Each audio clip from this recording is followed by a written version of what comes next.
Capture. Break down the concept for me. What is it all about? Capture is a adventure game show. We put 12 teams of two in a mountainous and isolated environment and force them to hunt or be hunted in order to survive. So we're literally putting them in a survival scenario where they actually have to fight to stay in the game. The contestants on that team on that show apparently need to be really physically apt to follow the format. So, what does it take in addition to having like a strong physique? What does it take to get to be successful on this series? Well, I think whether you're a hunter or prey, it really doesn't matter. You do need to be very physically capable, and that doesn't mean you need to be Superman. You just need to be able to adapt to your environment. So if you're perhaps not the best runner, you need to learn how to be stealthy and sneak around very well. So there's ways that pretty much anybody can compete in this type of environment. But the key thing here is thinking. It's definitely a strategy game. You need to understand where your strengths are, where your weaknesses are. If you're a hunter and you're not very fast, you need to understand how to ambush people and know where they're going, where the movement's going, how to use the terrain, how to use the advantages, how to use the sabotages, and ultimately how to be successful. What can you reveal in terms of what's coming up in the upcoming episodes in terms of moments?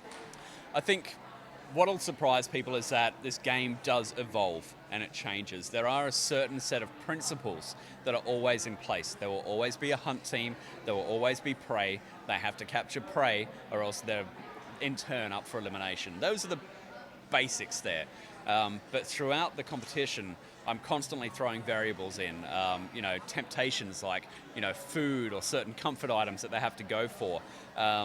The advantages that they can play out, the sabotages are really quite extreme. Some of them I give them and say, hey, go and find the sabotage in the forest and then you can sabotage another team. Like, for example, you could make them wear a 20-pound weight belt for the entire day. They could be bound together.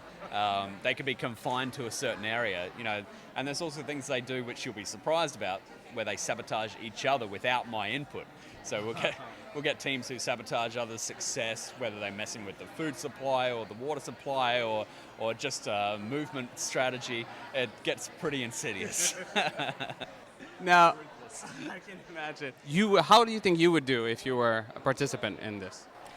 Having had the benefit of watching one of these games play out, I obviously know now what I would do.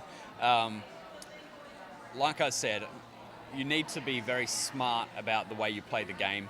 I think I'd stand a pretty good chance. That said, I prefer to be the game master. This game could not be you can't just walk in as, say, a great hunter.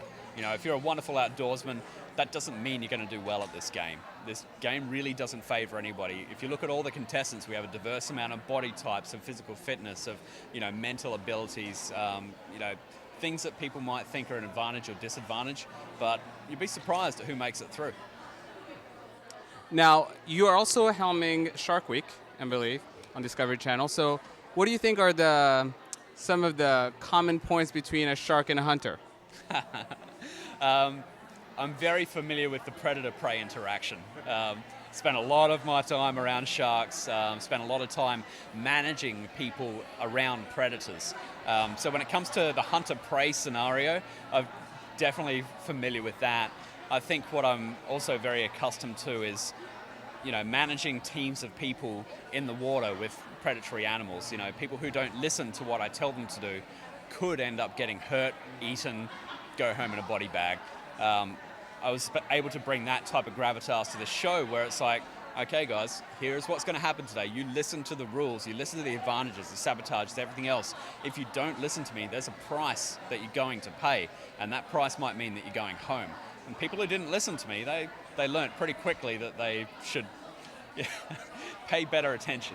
Hashtag listen to Luke. Yes. That's a good one.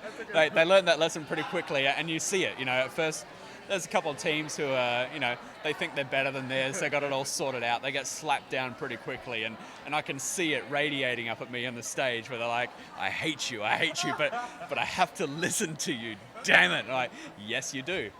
And that's a fun part of the game. Now, do you have a message for the viewers as they get ready to watch their first episode of Capture?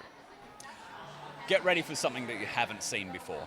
This really harkens to the primitive aspect of what made us as humans successful. Deep down inside there's a hunter and there's a prey mentality, and we're going to see really what that brings out in people in an extreme scenario.